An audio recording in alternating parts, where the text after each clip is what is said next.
Paririnig natin sa inyo, no, yung naging panayam natin kay Converge Team Governor Archen Cayabyab, no, na nilinaw na hindi nila ititrade si Alex Stockton. Plus, balikan natin yung mga pangyayari sa PBA ngayong December 3, Martes, na ginanap sa Ninoy Aquino Stadium. Debut ni Wami Chongson at ni Dre Kahilig sa San Miguel Beermen. Ako po si Ruben Terrado. Welcome sa ating YouTube channel and salamat sa inyong suporta sa ating YouTube channel, pati rin sa ating other platform, lalo na yung spin.ph. Ito nga, paririnig natin, no, yung paglilinaw ni Converge Team Governor Archen Cayabyab sa mga rumors na ating matatawag or mga bali-balita na ititrade ba nila si Alex Stockton, no? At ito, medyo pakinggan natin yung kanyang paglilinaw. Ang sabi niya nga ay isang big no. Hindi nila ititrade si Alex Stockton. So ito, pakinggan natin yung paglilinaw ni Team Governor Archen Cayabyab. Pasensya na po. At hindi na natin, dahil nga minimal na po yung ating editing pagdating sa video, paririnig na lang natin yung ating yung voice clip dun sa ating interview kay Team Governor Archen Cayabyab. So ito na po, pakinggan nyo po. Kumbaga, it's a big no way. Kumbaga, no way kung mangyayari yun na, pero never in my dreams na gagawin ko I'm trading Alex Stockton kasi what can you ask for Alex Stockton kasi napakabait na bata. Yung work ethic niya grabe. Focus. Maraming binabato na negative things sa kanya pero kumbaga he's very professional. Kumbaga wala ka nang hanapin pa kay Alex Stockton eh. So bakit pa ako hanap ng ibang bakit ko siya i-trade? I mean, hindi ko yun po yung part ng ating interview, no, kay Team Governor Archen Cayabyab na yun nga, nilinaw niya walang balak ang Converge na i-trade si Alex Stockton. So para pa sa iba pang detalye dun sa ating interview, puntahan nyo lang yung spin.ph. Mamaya lalagay natin sa description yung link at para po mabasa nyo yung full report ng ating interview kay Team Governor Archen Cayabyab. Ngayon, punta tayo sa PBA, no? Yung resulta ng mga laro noong December 3, 2024, ginanap sa Ninoy Aquino Stadium. First game, Terra Firma against NLEX. Nanalo ang NLEX 104-85.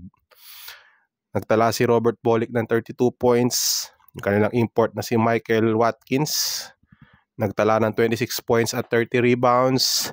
At ang malaking balita rin dito sa larong ito, ang pagbabalik ni Kevin Alas after a year.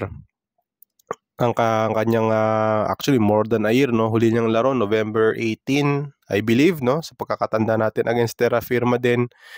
Nangyari kasi nagkaroon siya ng ACL injury, no, nung November 2024 at unfortunately pangatlong ACL injury na niya yun, no. So yun, after a year nakapaglaro na uli si Kevin Alas, no. Ang stats niya sa game na yon, 2 points, 1 turnover, akala ko assist, no, but 1 turnover, 1 for 3 from the field. Aminado naman si aminado naman si Kevin Alas na kulang pa siya sa hangin kasi ito yung kanyang first official game. So ang kanyang balak syempre bukod sa ensayo hopefully kailangan pa rin niya talaga ng games, no, para lang bumalik yung hangin. But definitely very positive, very positive na nakabalik na siya. Sabi nga niya, yung iniisip niya hindi niya iniisip talaga yung nangyari sa kanya. Ang iniisip nga niya talaga sa game kanina is yung hangin nga, kung paano siya magkakaroon ng stamina. But So far, so good for Kevin Alas, and masaya tayo na nakabalik na si Kevin Alas after nga nung nagkaroon siya ng pangatlong ACL injury. Second game, San Miguel nanalo kontra Phoenix 107-104. Nagwagi ang San Miguel dahil sa isang jumper, no? Corner jumper ni Marshall Lassiter with 2 seconds remaining sa laro. Nakabawi yung San Miguel, no? Down sila by 16, 87-71, pero humabol at yun nga, naipanalo yung laro. CJ Perez ang top scorer with 18 points, pero si Marshall Lassiter nga yung naging hero sa laro, 15 points. 6 for 11 from the field, pero isa ring malaking balita dito yung pagbabalik, hindi pagbabalik, rather yung first game ni Wami Chongson at ni Andreas Cahilig sa San Miguel. Galing nga sila sa trade, galing sila from Terra Firma to San Miguel for Vic Manuel and Terence Romeo. First game nila kanina. Kamusta naman yung kanina naging laro? Si Wami Chongson, 8 points, 5 assists, at medyo nag-struggle siya sa field, no? 3 for 10. Pero meron siyang na-shoot na tres, no? Yung nagpatabla sa laro sa 95 all ata, no? But surprisingly, ang talagang unexpected rin to. Ang maganda pang linaro sa dalawang manlalarong yon ay si Dre Cahilig, dahil nagtala siya ng 12 points at 4 for 5 from 3 slot yan sa fourth quarter. Actually, siya yung nagpahabol sa San Miguel, no? Nagkaroon ng stretch na 3 sunod-sunod na tres si Cahilig, and then nag-tres uli siya, naging 95-92, tapos yun na, talagang lumipat na yung momentum sa San Miguel at tinabla nitong si Wami Chongson ng laro sa kanyang tres. But again, yung pa rin mga veterano ng San Miguel nag-take over eventually, at si Marshall Lassiter nga yung gumawa ng game-winning shot. So yun ang resulta ng mga laro kanina sa PBA. First game kanina ng San Miguel, off to a good start yung kanilang title retention bid. So schedule ng mga laro sa Miyerkules, December 4 sa Ninoy Aquino Stadium, Northport, Batang Pier, kalabanin ng Magnolia Chicken Templados Hot Shots, 5 o'clock ng hapon. And then second game, 7:30 p.m.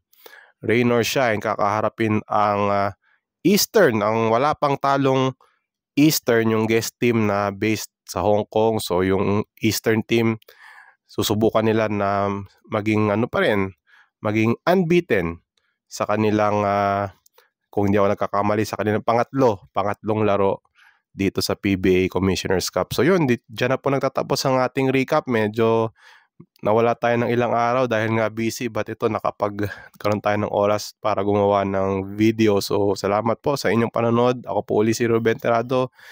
Again, support yung Spin.ph, basahin niyo po yung ating mga storya, and of course yung ating YouTube channel. So yun, maraming salamat at see you, and good day sa inyong lahat.